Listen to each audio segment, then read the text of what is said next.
em 2020, setembro, eu só usava Facebook, né? Então comecei no Facebook Ads. Comecei fazendo anúncios no Facebook. Só que, isso foi progredindo, né? Eu fui testando novos produtos. Aí depois do removedor de calos, eu vendi uma luva tática militar. Então tava muito na pegada de vender esses produtos aí de militar. Então depois foi até um produto que vendeu muito calça tática, etc. Eu vendi uma luva, né? Logo depois eu fui testando novos produtos e foi dando certo, né? E aí, em novembro de 2020, com 16 anos, eu já tava vendendo R$ 92.000. Foi no dia da Black Friday. Vendi R$ 92.000 no dia. No dia? No dia. Com Caramba. 16 anos de idade, né? Então foi um progresso muito rápido. E foi isso. Não tem muito segredo. Investi em criar uma nova estrutura. Então, naquela época, igual eu falei, investi muito em tema, investi em programador, construí uma loja virtual com aspectos mais profissionais. 2, coloquei mais produtos e melhorei a estrutura deles. E 3, joguei mais tráfego para o meu site, atraí mais tráfego para o meu site. Não tem segredo, é isso que você vai replicar para vender mais. É óbvio que tem estratégias únicas dentro de cada segmento, né? Mas aí foi basicamente isso que eu fiz em novembro de 2020. Eu estava vendendo R$ 92.000 no dia. E aí o que acontece? Logo depois, umas 2 semanas depois, em dezembro, eu já tinha, tipo assim, o que aconteceu? Eu tive a minha conta do Facebook Ads, que eu só utilizava uma, né? Eu não tinha contingência na época, também não tinha tanto material sobre contingência, né? Que é quando você tem várias contas de anúncios dentro do Facebook. E eu só tinha uma conta de anúncio, só tinha um gerenciador de anúncios dentro do Facebook. E aí ele caiu. Tipo assim, foi o Facebook que me bloqueou, né? Caramba. Que até a gente vai chegar nesse ponto. E o Facebook bloqueou, e eu falei assim, cara, eu não quero isso pra mim, eu não quero ficar tendo que implorar pro Mark Zuckerberg pra eu poder anunciar dentro da plataforma dele, pra eu botar dinheiro no bolso dele, saca? E aí eu descobri o Google, né, que eu poderia fazer anúncios dentro do Google. E descobri também que os maiores marketplaces, os maiores vendedores de produtos físicos do mundo, a maior parte do tráfego deles vinha do Google, vinha do YouTube, né? Então, se você analisar o tráfego aí de marketplaces gigantes, Mercado Livre, Magazine Luiza, vai que 80, 90% do tráfego deles vem do Google, vem do YouTube. Sim. Então, para que eu preciso ficar reinventando a roda? Por que eu fico chorando pro Mark Zuckerberg, né? E aí eu pensei, cara, então vou tentar rodar nessa jossa aí no Google aí. Que naquela época, velho, a plataforma também era menos intuitiva do que é hoje, não tinha tanto conteúdo de Google Ads. As pessoas não comentavam sobre Google Ads quanto que era hoje. Então, o que eu fui fazer? Fui ir lá na fonte, lá nos Estados Unidos, pesquisar sobre como poderia iniciar no Google, né? E aí, dei início no processo do Google. Foram uns 2 meses ali, mais ou menos, no qual eu fazia R$ 1.000 por dia, tipo, em vendas, que não é um montante ruim, né? Se considerar R$ 30.000 em vendas no final do mês, pô, dá pra... Só de Google, esse Só de valor. Google, Ah, só de legal. Google. Dá pra você lucrar ali 8.000, 7.000, R$ 6.000, né? Considerando uma boa margem líquida. Bacana. Mas não era aquilo que eu queria, porque eu vi que eu tinha uma escala sinistra no Facebook. Cheguei em R$ 92.000 no Facebook Ads no dia, faturando R$ 30.000 no mês. Caí muito, né? E aí, isso daí foi mais ou menos fevereiro de 2021, etc. E eu estudava muito estratégias dentro dos americanos. O que eles faziam? Eles faziam principalmente 2 redes dentro do Google, né? O Google tem diversas redes. Vai ter rede de display, vai ter rede de discovery, rede de YouTube, rede de shopping. Você vai ter várias formas de anunciar dentro do Google. Porque o Google você vai ter como anunciar dentro de banners, de sites parceiros. Você vai ter como anunciar no Gmail, vai ter como anunciar em banner no YouTube, vai ter como anunciar em vídeo no YouTube. Fica aquela mar de oportunidades. Mas os americanos, eles focavam em 2. Google Shopping e rede de pesquisa. Faz o teste aí, quem tá vendo o podcast, que é o seguinte, não feche o podcast, abre uma outra aba aí, né, dentro do seu navegador e pesquisa por exemplo, corretor postural. Se você pesquisar por corretor postural ou pesquisar por, sei lá, removedor de calos também, o produto que eu vendi, e clicar na aba de shopping, você vai ver alguns produtos lá e vários concorrentes do seu lado.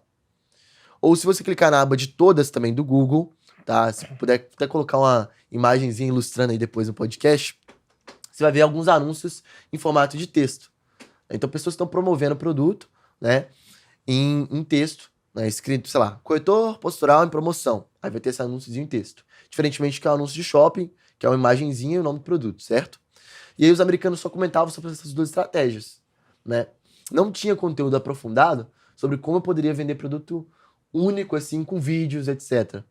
E aí o que eu fiz? Cara, eu vou começar a testar produtos dessa forma. vou começar a testar produtos físicos de dropshipping e fora da manada, fora do que o pessoal tá falando. Então, naquela época, velho, praticamente ninguém, tanto no cenário brasileiro, tinha algumas pessoas no cenário brasileiro que já faziam isso, mas pouquíssimas comentavam, uma ou duas pessoas comentavam. E no cenário americano, eu não via conteúdo sobre isso, né, também. As pessoas não falavam tanto sobre isso. Tinha um ou outro também que comentava, mas muito pouco. E aí eu falei assim, vou testar por conta própria. E aí foi quando eu descobri outras redes do Google que dava pra eu escalar muito, que dava pra eu vender muito. Que aí foi o Display e o Discovery. Que aí, resumidamente, Discovery, banners dentro do YouTube e do Gmail. Então, imagenzinhas de anúncios dentro do YouTube e do Gmail.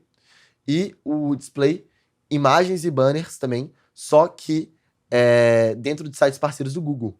Então, Tua Saúde, UOL, Veja, todos esses sites têm bilhões de acessos, se juntar a eles, né?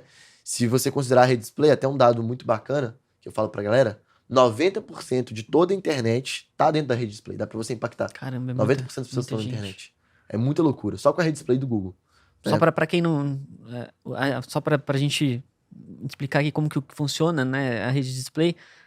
Por exemplo, tem o UOL, a Globo.com, aí eles reservam um espacinho lá dentro. É como se estivesse alugando espaço, né? Que é intermediado pelo Google. E aí o Google paga pro UOL. Isso. Fala, UOL, eu quero pagar para você para que eu coloque os meus anunciantes dentro do teu portal. Exatamente. E aí você entra como anunciante e tá exposto a milhares de pessoas, né, que entram diariamente. E dá para você também bolar estratégias específicas, né, para sites e segmentos específicos. Exatamente. De repente, né? Pô, e aí reforça a estratégia de nicho também, né? E aí que foi que aconteceu. Foi aí que aconteceu. Então, o que aconteceu? Em 2021, foi mais ou menos fevereiro ali, eu validei um produto, né? E aí eu posso até falar qual que é o produto aqui. Foi um esguicho. Tipo assim, aumentava a pressão da sua mangueira. Ficou até engraçado essa frase aí. Ficou até engraçado essa frase aí. Mas enfim, aumentava a pressão da mangueira pro cara lavar melhor, tipo o carro, lavar melhor a casa, o jardim, etc. Então, foi esse produto que eu validei. E aí eu vi que vários produtos adjacentes a ele, tipo, semelhantes, do nicho de ferramentas, vendiam muito. E aí eu comecei a testar no Display e Discovery esses produtos, né? E aí eu comecei a segmentar em sites específicos. Eu via que alguns sites específicos davam muito bom para esse produto. Então, um site que eu validei, olha que louco, se quiser anotar, esse aqui eu tô entregando ouro mesmo. Um site que eu anotei foi o seguinte, foi o bolavip.com. Lucas, como assim, velho?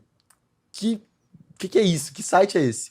Era um site que trazia, se não me engano, conteúdo de futebol, que nem era relacionado com nicho de ferramentas. Só que o público-alvo que comprava o nicho de ferramentas, né, que comprava esse tipo de produto, ele também via muito futebol, assistia muito futebol, gostava de saber do placar do time dele, etc. Gostava de saber dicas de futebol. E aí foi um produto que deu muito certo para esses sites. E aí foi tipo isso, tipo, fui pegando alguns sites específicos que davam muito bom, que davam muito certo. E aí eu fui duplicando campanha, testando novos sites, testando novos segmentos também, porque o display não é só para você segmentar através de site, né, para segmentar um site específico. Fui testando também, tipo, pessoas que, sei lá, têm interesse em casa e jardim. Dá para você segmentar isso também. Pessoas que têm interesse em tópico de... Pessoas que têm interesse em sites que abordam o tópico de, sei lá, basquete. Era um outro segmento que dava muito certo também. Então, tipo, foi isso e eu fui incrementando nessa estratégia, né? Fui incrementando essa estratégia que com um dos 3 tópicos. E aí o que eu foquei aqui foi o tópico de tráfego. Que foram estratégias novas para atrair pessoas pro meu site.